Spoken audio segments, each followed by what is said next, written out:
Do you like pirate adventures? How about some pirate miniatures?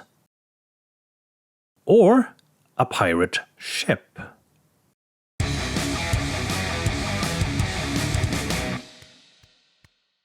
Hello and welcome to the Creative Kobold. I'm Gyra, and today we're taking a look at Blood Plunder, Raise the Black by Firelock Games. I joined this Kickstarter mainly for the pirate ship, but some miniatures came with it as well, and I certainly don't mind. I went for the $64 Role Players Pledge, which included the ship set and one miniature set of your choice, as well as all the stretch goals. For my choice of miniature set, I went with the Pirates of Legend set, which included 10 legendary pirate captains from history.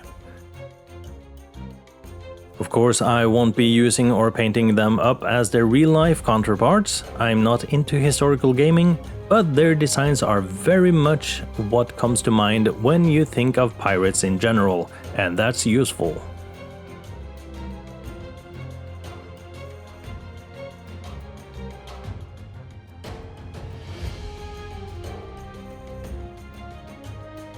The other two sets were one with 12 sailors and one with 12 soldiers, neither of which really interested me, so the choice for the Pirates of Legends was easy really. The stretch goals were another 2 pirate captain minis, 4 dead pirate minis, several bits to customize the minis, a monkey and several pieces of scatter. And we got double up of everything. There was also a poster with a map of America on the back, not really interesting to me, but it was part of the stretch goals.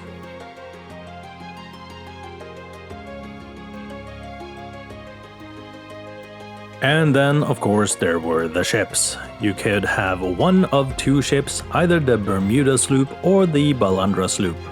This was the same model kit, but you could build it in a couple of different ways. We'll get back to this later. For now, let's have a closer look at the pirates.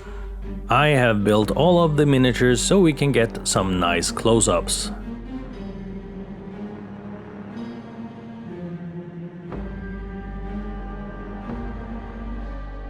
The Pirates of Legend set came with no instructions, and it was not always obvious where each piece went, or even what they were. If you're putting these together, I highly suggest looking at the pictures on the back of the box.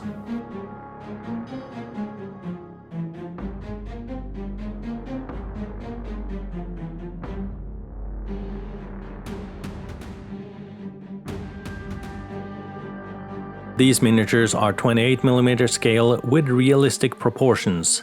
That means a lot of the detail that is often pronounced in fantasy miniatures are often either barely noticeable or very tiny. It also means that thin items like sword blades are super thin and easy to break if you're not careful. And if they do break off, they're hard to glue back on because there's very little surface contact.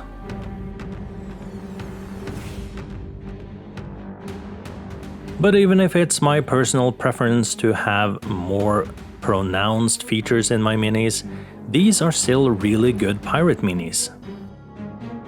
And you can easily use them alongside other 28mm minis, especially those with closer to realistic proportions, such as those by WizKids.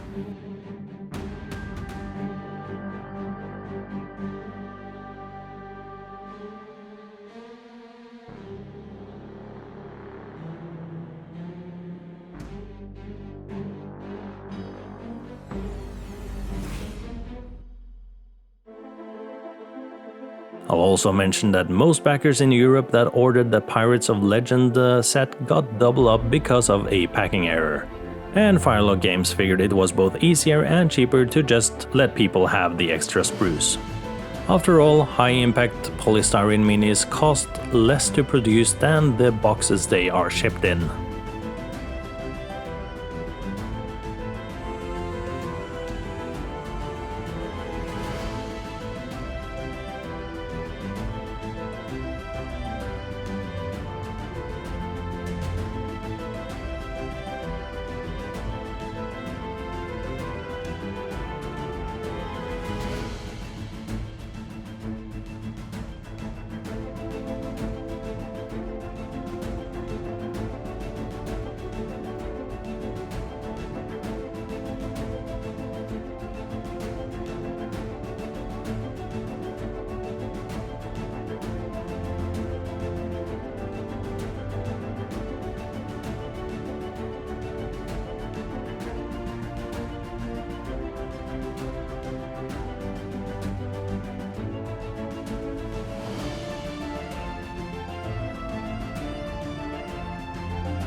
Well, I think it's time to look at the ship.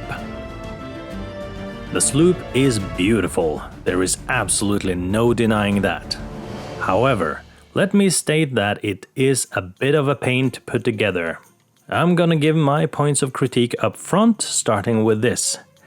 This is not how you make scale model assembly instructions. This is just an exploded view of all the parts. It shows you roughly where each piece goes, but it does not show you what order you need to assemble the pieces, which is very important for complicated builds like this. It also doesn't show you the differences between the assembly options you have. What even is the difference between a Bermuda and a Balandra sloop? I have no idea. How many hours would it take for one person at Firelock Games to make a basic set of instructions? I bet they could have done it in less than a workday. So that's my main critique, but I do have a couple of other quick ones. The gun port covers only fit when closed. If you want them open, they're so thick that they're literally in the way of the cannons. I had to cut these down to fit while allowing the cannons to look through and having them stay open. The bowsprit has an additional length that can be added, which is connected with two rectangular pieces with holes in them. The assembly of this is absolutely ridiculous. I would suggest putting the connectors on the extender first and just cutting the connectors off at the 3 holes that connect to the main bowsprit, and just gluing the pieces you cut off back on after you've glued the connectors to the bowsprit.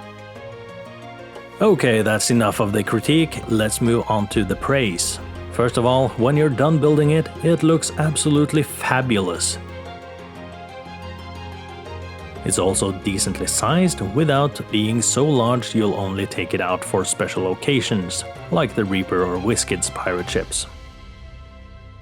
It also seems great for tabletop gaming use. There's lots of flat open spaces on the deck and poop deck to place miniatures.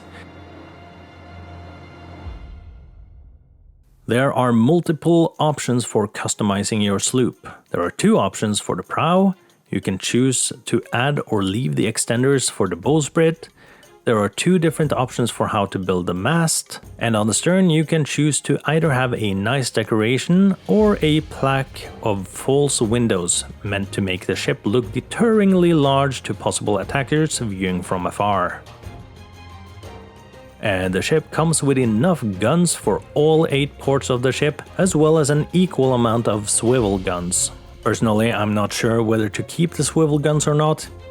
It might be a few too many guns for my sword and sorcery games. But I also don't know what to do with their posts if I just remove them. Cut them down to size and call it a day? Add magnets to the swivel guns and their posts to make it modular? If you got suggestions, please let me know in the comments. I also did a couple of modifications to the vessel.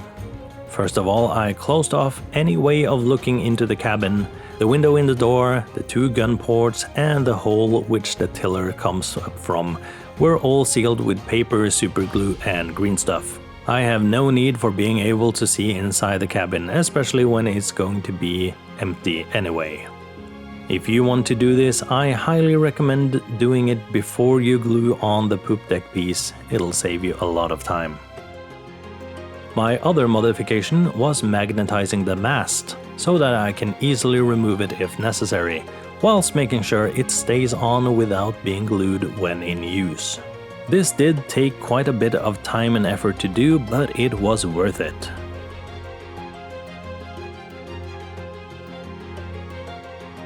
Firelock is selling this ship for only $39, and I think it's well worth the price, even if it's missing proper instructions and have some issues. I would actually like to get another one myself at some point and build it using the options I didn't use the first time. Then I think I'd be set for some proper pirate adventures. That's it for this video, I hope you enjoyed it. Remember to like, comment, subscribe, all that good stuff, and I'll see you in the next video.